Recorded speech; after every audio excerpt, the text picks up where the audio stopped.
നമ്മുടെ സംസ്ഥാനത്ത് കോവിഡ് വ്യാപനം പ്രത്യേക രീതിയിൽ തുടരുകയാണ്.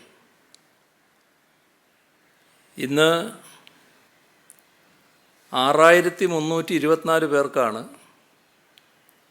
കോവിഡ് ബാധ സ്ഥിരീകരിച്ചത്. മരണമടഞ്ഞവർ 21 പേരാണ്. 45,919 പേർ നിലവിൽ ചികിത്സയിലുണ്ട്. സമ്പർക്കം മൂലമാണ് 5321 പേർക്ക് ഇന്ന് രോഗബാധയുണ്ടായത്. ഉറവിടമറിയാത്തത് 628 പേരാണ്. രോഗബാധ സ്ഥിരീകരിച്ചവരിൽ 105 പേർ ആരോഗ്യപ്രവർത്തകരാണ്. കഴിഞ്ഞ 24 മണിക്കൂറിൽ 54,989 സാമ്പിളുകൾ പരിശോധന നടത്തി. 3,168 പേർ രോഗവിമുക്തരായി. അപ്പോൾ കോവിഡ് വ്യാപനം അതുമായി ബന്ധപ്പെട്ട കണക്കുകൾ വ്യക്തമാക്കുന്നത് ഒരു ഗുരുതരാവസ്ഥയിലേക്ക് നാം നീങ്ങിക്കൊണ്ടിരിക്കുന്നുവെന്നാണ്. മറ്റൊരു പ്രത്യേകത എന്നുള്ളത്, ഇന്ന് ഏറ്റവും കൂടുതൽ രോഗബാധ സ്ഥിരീകരിച്ചത് കോഴിക്കോട് ജില്ലയിലാണ്. 883 പേർക്ക്. അതിൽ 820 പേർക്കും സമ്പർക്കം മൂലമാണ്. തിരുവനന്തപുരത്ത് വ്യാപനം മാറ്റമില്ലാതെ തുടരുകയാണ്. ഇന്ന് 875 പേർക്ക് രോഗബാധയുണ്ടായി. പോസിറ്റീവാകുന്നവരിൽ ഉറവിടം വ്യക്തമല്ലാത്ത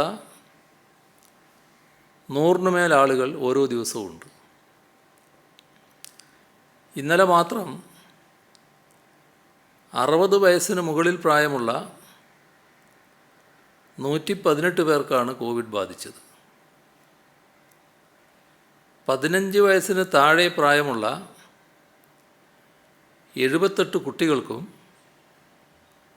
ഇന്നലെ കോവിഡ് സ്ഥിരീകരിച്ചിരുന്നു. ജില്ലയുടെ തീരപ്രദേശത്തെ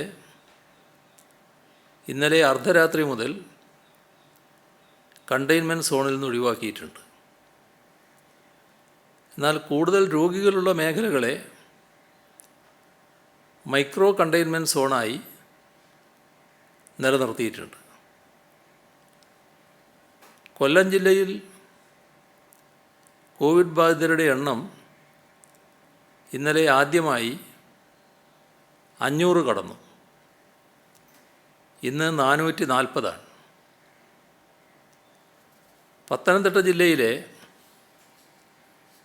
എല്ലാ നഗരസഭാ പരിധിയിലും കോവിഡ് പോസിറ്റീവ് കേസുകൾ റിപ്പോർട്ട് ചെയ്യുന്നുണ്ട്. കോവിഡ് രോഗികളെ CFLTCകളിലേക്ക് മാറ്റുന്നതിന് ജില്ലയിൽ പുതുതായി 14 ആംബുലൻസുകൾ കൂടി ലഭ്യമാക്കിയിട്ടുണ്ട്. ആലപ്പുഴ ജില്ലയിൽ മെഡിക്കൽ കോളേജിൽ നിന്ന് കാര്യമായ ശാരീരിക പ്രശ്നങ്ങളില്ലാത്ത കോവിഡ് രോഗികളെ അടുത്തുള്ള CFLTCകളിലേക്ക് മാറ്റുന്നത് പരിശോധിക്കും. ഇത്തരത്തിൽ ബെഡുകൾ ഒഴിച്ചിടുന്നതിലൂടെ അടിയന്തര പരിചരണം ആവശ്യമുള്ള കോവിഡ് രോഗികളെ പുറത്തുനിന്ന് എത്തിച്ചാൽ അഡ്മിറ്റ് ചെയ്യാൻ സാധിക്കും. കോട്ടയം ജില്ലയിൽ മെഡിക്കൽ കോളേജിന് പുറമെ പ്രധാന സർക്കാർ ആശുപത്രികളിൽ കോവിഡ് രോഗികളുടെ ചികിത്സക്കായി 45 വെന്റിലേറ്ററുകൾ സജ്ജമാക്കിയിട്ടുണ്ട്. ഓക്സിജൻ സപ്ലൈ സംവിധാനമുള്ള സെമി ICU സംവിധാനം ഉൾപ്പെടെ 200ഓളം ICU കിടക്കകളും തയ്യാറായിട്ടുണ്ട്. ബുധനാഴ്ച രോഗം സ്ഥിരീകരിക്കപ്പെട്ട 262 പേരിൽ 30 പേർ 16 വയസ്സിൽ താഴെയുള്ളവരാണ്. എറണാകുളം ജില്ലയിൽ പ്രതിദിന സ്ഥിരീകരണത്തിൽ വലിയ വർധനവാണ് കഴിഞ്ഞ ദിവസങ്ങളിലുണ്ടായത്. മലപ്പുറം ജില്ലയിലെ സ്ഥിതി ഗുരുതരമായി തുടരുകയാണ്. ഇന്ന് 763 പേർക്കാണ് രോഗം സ്ഥിരീകരിച്ചത്. അതിൽ 13 പേർ മാത്രമാണ് പുറത്തുനിന്ന് വന്നത്. 707 പേർ സമ്പർക്കം മൂലമാണ്.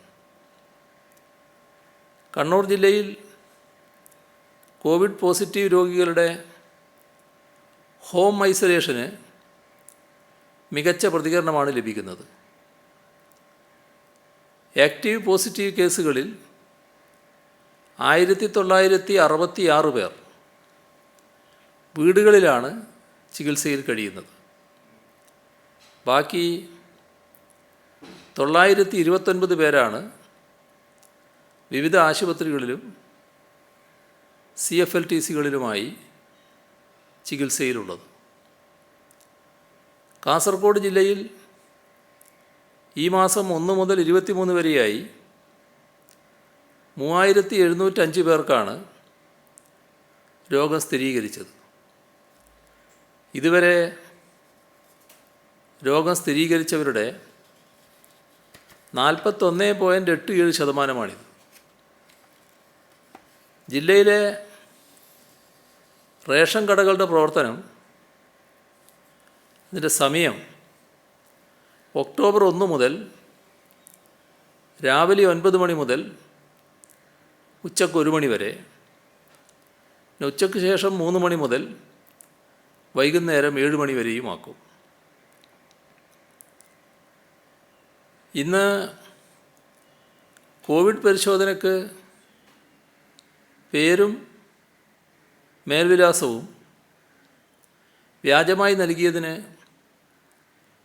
KSU സംസ്ഥാന അധ്യക്ഷൻ KM അഭിജിത്തിനെതിരെ പോത്തൻകോട് പോലീസ് FIR രജിസ്റ്റർ ചെയ്തു.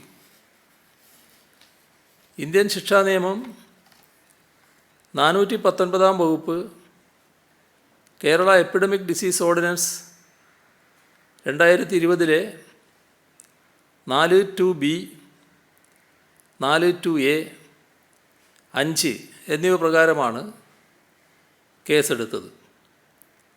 പോത്തൻകോട് പഞ്ചായത്ത് പ്രസിഡൻറ്റിൻ്റെ പരാതിയിലാണ് കേസ് രജിസ്റ്റർ ചെയ്തത്. സംഭവത്തെക്കുറിച്ച് പോത്തൻകോട് SIയുടെ നേതൃത്വത്തിലുള്ള സംഘം അന്വേഷണം തുടങ്ങിയിട്ടുണ്ട്. സംസ്ഥാനത്ത് കോവിഡ് പ്രോട്ടോക്കോൾ ലംഘിച്ച് നടത്തുന്ന സമരങ്ങളെക്കുറിച്ച് ആവർത്തിച്ച് സൂചിപ്പിച്ചിട്ടുള്ളതാണ്. അത്തരം സമരങ്ങൾക്ക് നേതൃത്വം നൽകുന്ന നേതാവാണ് നിരുത്തരവാദപരമായി പെരുമാറിയെന്ന ആക്ഷേപത്തിനിരയായിരിക്കുന്നത്. പ്രതിപക്ഷത്തെ മുതിർന്ന നേതാക്കളോടൊപ്പം ഇദ്ദേഹം പല പരിപാടികളിലും പങ്കെടുത്തിട്ടുമുണ്ട്. കോവിഡ് പ്രതിരോധ രംഗത്തുള്ള പോലീസുകാർക്കും സാധാരണ ജനങ്ങൾക്കും തൻ്റെ സഹപ്രവർത്തകർക്കും നേതാക്കൾക്കും രോഗം പരത്താനുള്ള ദൗത്യമാണ് ഇത്തരം കാര്യങ്ങളിലൂടെ ഏറ്റെടുക്കുന്നത്. ഇതിനെയാണ് തെറ്റായ പ്രവണത എന്ന് ചൂണ്ടിക്കാണിക്കുന്നത്. പ്രതിപക്ഷ നേതാവടക്കമുള്ള മുതിർന്ന നേതാക്കൾക്ക് ഇത്തരം കാര്യങ്ങൾ നിയന്ത്രിക്കാൻ ചുമതലയുണ്ട്. രാഷ്ട്രീയമായി ഭിന്നതയും അതേസമയം രാഷ്ട്രീയമായ താല്പര്യങ്ങളുമൊക്കെ ഉണ്ടാകാം. പക്ഷേ രോഗവ്യാപനത്തിൻ്റെ തോത് വർദ്ധിപ്പിക്കുന്ന നിലയിൽ അപകടകരമായ ഒന്നായി മാറുകയാണ് ഇത്തരം കാര്യങ്ങളെന്നത് ശ്രദ്ധിക്കേണ്ടതായിട്ടുണ്ട്. ഒരു മാനദണ്ഡവും പാലിക്കാതെ നടക്കുന്ന സമരങ്ങൾ, ഇത് പ്രതിപക്ഷം മനസ്സിലാക്കണം എന്ന് മാത്രമേ പറയാനുള്ളൂ. നാം കൂടുതൽ ജാഗ്രത പാലിക്കേണ്ട ഘട്ടത്തിലാണ് എന്ന് ആവർത്തിച്ച് കേരളത്തിൻ്റെ സ്ഥിതി വെച്ച് ഓർമ്മിപ്പിക്കേണ്ടി വരികയാണ്. എല്ലാവരും നാടിനു വേണ്ടിയാണ് നിലകൊള്ളുന്നത്, നാട്ടുകാർക്ക് വേണ്ടിയാണ് പ്രവർത്തിക്കുന്നത്. അത്തരം പ്രസ്ഥാനങ്ങളും സംഘടനകളും രോഗവ്യാപനം കൂടാതിരിക്കാൻ കൂടുതൽ ജാഗ്രത കാണിക്കണമെന്നാണ് പൊതുവെ അഭ്യർത്ഥിക്കാനുള്ളത്. നേരത്തെ സർക്കാർ പ്രഖ്യാപിച്ച 100 ദിന കർമ്മപരിപാടിയിൽ പെട്ട ഓരോ കാര്യവും സർക്കാർ നടപ്പാക്കി വരികയാണ്. കോവിഡ് മഹാമാരി മൂലം ദുരിതമനുഭവിക്കുന്ന ജനങ്ങളെ സഹായിക്കാൻ സെപ്റ്റംബർ മുതൽ ഡിസംബർ വരെയുള്ള 4 മാസക്കാലം, ഈ 4 മാസവും റേഷൻ കാർഡ് ഉടമകൾക്ക്, മുഴുവൻ റേഷൻ കാർഡ് ഉടമകൾക്കും ഭക്ഷ്യക്കിറ്റുകൾ സൗജന്യമായി വിതരണം ചെയ്യുമെന്നൊരു വാഗ്ദാനം നൽകിയിരുന്നു. അതിൽ ആ പ്രഖ്യാപിച്ച കിറ്റ് വിതരണത്തിന് ഇന്ന് തുടക്കം കുറിക്കാനായി. 88,42,000 കുടുംബങ്ങൾക്കാണ് ഇതിൻ്റെ ആശ്വാസം ലഭിക്കുക. കോവിഡ് പ്രതിസന്ധി കാലത്ത് ഒരാളും പട്ടിണി കിടക്കരുതെന്ന ഉറച്ച തീരുമാനം സർക്കാർ എടുത്തിട്ടുണ്ടെന്ന് നേരത്തെ തന്നെ വ്യക്തമാക്കിയതാണ്. അതിൻ്റെ ഭാഗമായി നേരത്തെ സ്വീകരിച്ച നടപടികളുണ്ട്. അതിൻ്റെ തുടർച്ചയായി തന്നെയാണ് ഭക്ഷ്യക്കിറ്റുകൾ വിതരണം ചെയ്യുന്നത്. കോവിഡിൻ്റെ ആദ്യഘട്ടത്തിലും ഓണക്കാലത്തും ഇതുപോലെ സൗജന്യമായി ഭക്ഷ്യക്കിറ്റ് വിതരണം നടത്തിയിരുന്നു. ലോക്ക്ഡൗൺ കാലത്ത് ഭക്ഷ്യക്ഷാമം ഉണ്ടാകാതിരിക്കാനും ഓണം എല്ലാവർക്കും ആഘോഷിക്കാനും ലക്ഷ്യമിട്ടാണ് അന്ന് 88 ലക്ഷത്തോളം റേഷൻ കാർഡ് ഉടമകൾക്കും 26 ലക്ഷം വിദ്യാർത്ഥികൾക്കും 1 ലക്ഷത്തോളം മത്സ്യത്തൊഴിലാളികൾക്കും 1.5 ലക്ഷത്തോളം പട്ടികവർഗ കുടുംബങ്ങൾക്കും സൗജന്യ ഭക്ഷ്യക്കിറ്റ് നൽകിയത്. കോവിഡ് സൃഷ്ടിച്ച പ്രതിസന്ധി തുടരുന്ന സാഹചര്യത്തിലാണ് എല്ലാ കുടുംബങ്ങൾക്കും 4 മാസത്തേക്ക് കൂടി ഭക്ഷ്യക്കിറ്റ് വിതരണം ചെയ്യുന്നത്. കടല, പഞ്ചസാര, ആട്ട, വെളിച്ചെണ്ണ എന്നിവ ഉൾപ്പെടെ 8 ഇനം അവശ്യ വസ്തുക്കൾ ഉൾപ്പെടുന്നതാണ് സപ്ലൈകോ തയ്യാറാക്കുന്ന ഈ ഭക്ഷ്യക്കിറ്റ്.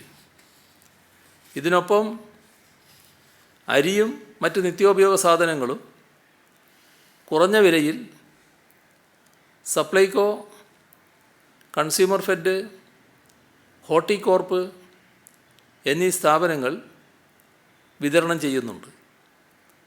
റേഷൻ കടകളിലൂടെ പതിവ് പോലെ സൗജന്യ നിരക്കിലുള്ള റേഷനും നൽകി വരുന്നുണ്ട്. ലോക്ക്ഡൗൺ കാലത്ത് 86 ലക്ഷം കുടുംബങ്ങൾക്ക് ഭക്ഷ്യക്കിറ്റ് സൗജന്യമായി ലഭ്യമാക്കുന്നതിന് സംസ്ഥാന ഖജനാവിൽ നിന്ന് 1000 കോടിയോളം രൂപ ചെലവഴിച്ചിട്ടുണ്ട്. കേന്ദ്ര സർക്കാർ പ്രത്യേകം വാഗ്ദാനം ചെയ്ത ധാന്യത്തിന് പുറമെയാണിത്. പൊതുവിതരണ രംഗത്ത് 4 വർഷം കൊണ്ട് സർക്കാർ അഭിമാനകരമായ നേട്ടമാണ് ഉണ്ടാക്കിയത്. ഈ രംഗത്ത് വാഗ്ദാനം ചെയ്ത മുഴുവൻ കാര്യങ്ങളും നടപ്പാക്കി.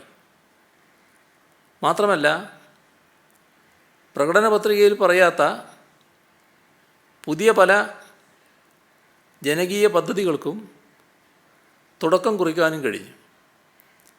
മുൻകാലത്തെ അപേക്ഷിച്ച് റേഷൻ പൊതുവിതരണ രംഗം പാടെ മാറിയിരിക്കുകയാണ്.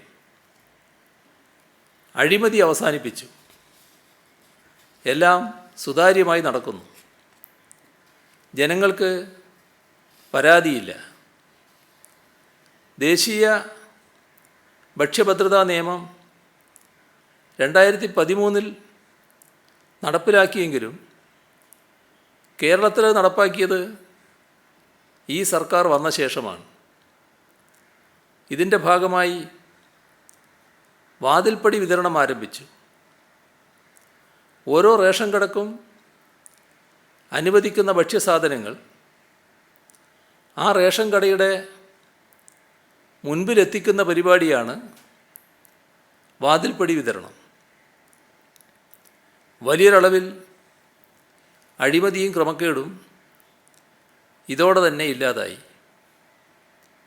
ആധാർ അധിഷ്ഠിതമായി ഇപോസ് മെഷീൻ വഴിയാണ് ഇപ്പോൾ റേഷൻ വിതരണം.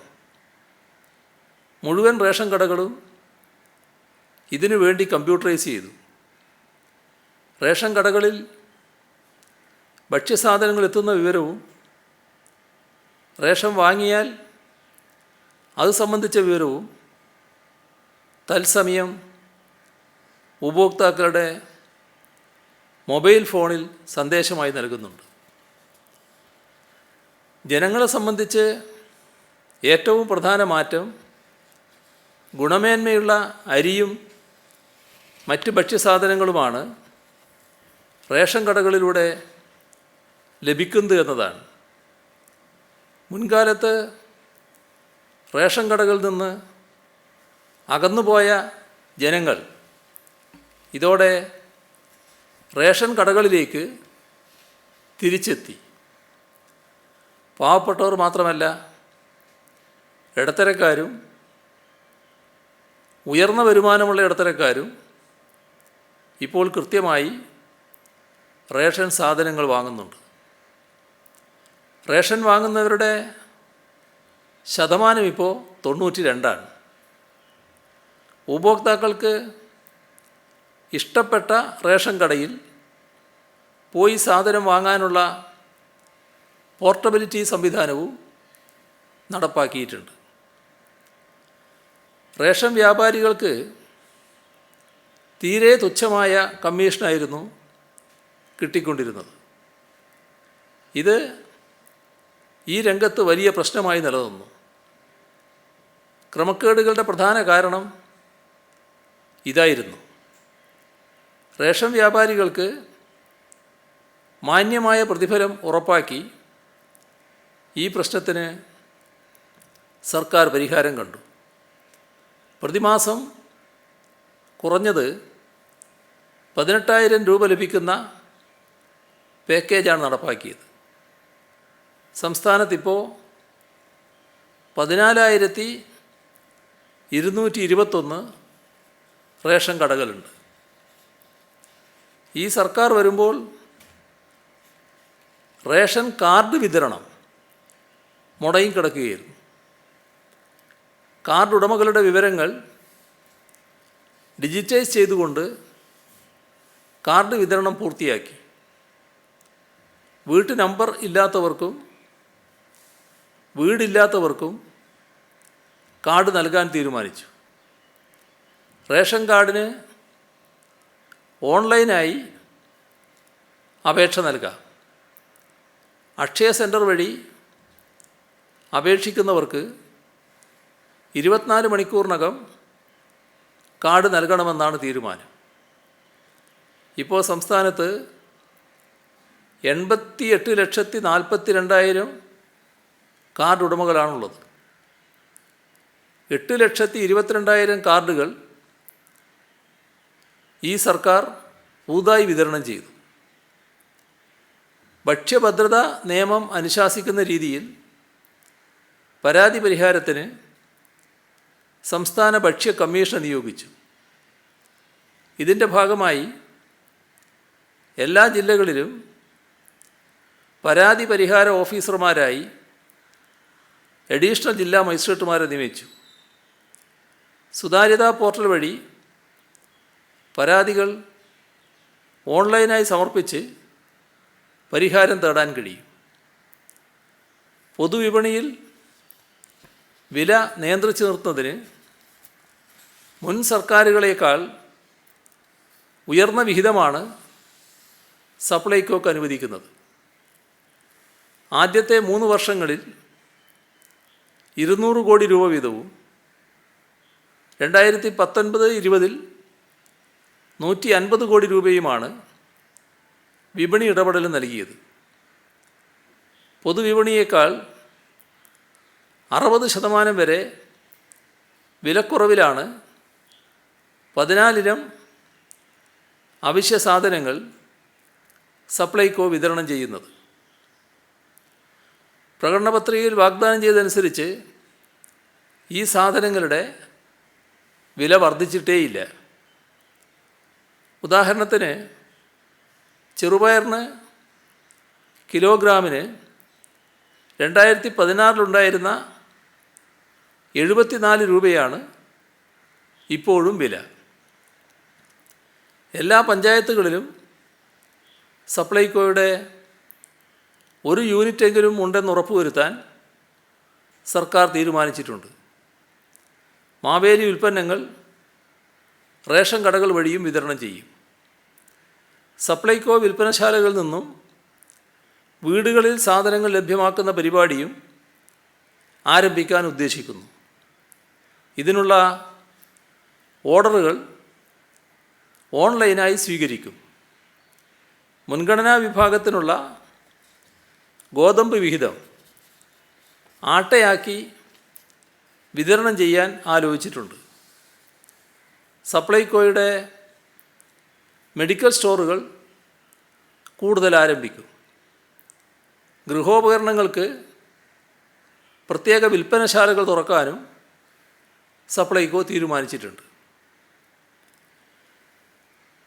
ഇതോടൊപ്പം കിടപ്പാടമില്ലാത്ത പാവങ്ങൾക്ക് അടച്ചുറപ്പുള്ള വീടൊരുക്കുന്ന ലൈഫ് പദ്ധതിയുടെ ലക്ഷ്യം പൂർത്തിയാക്കുന്നതിനുള്ള പ്രധാന ചുവടുവെപ്പ് ഇന്ന് നടത്തിയിരിക്കുകയാണ്. സംസ്ഥാനത്തെ 14 ജില്ലകളിലായി പണിയുന്ന 29 ഭവന സമുച്ചയങ്ങളുടെ നിർമ്മാണ ഉദ്ഘാടനം ഇന്ന് നിർവഹിച്ചു.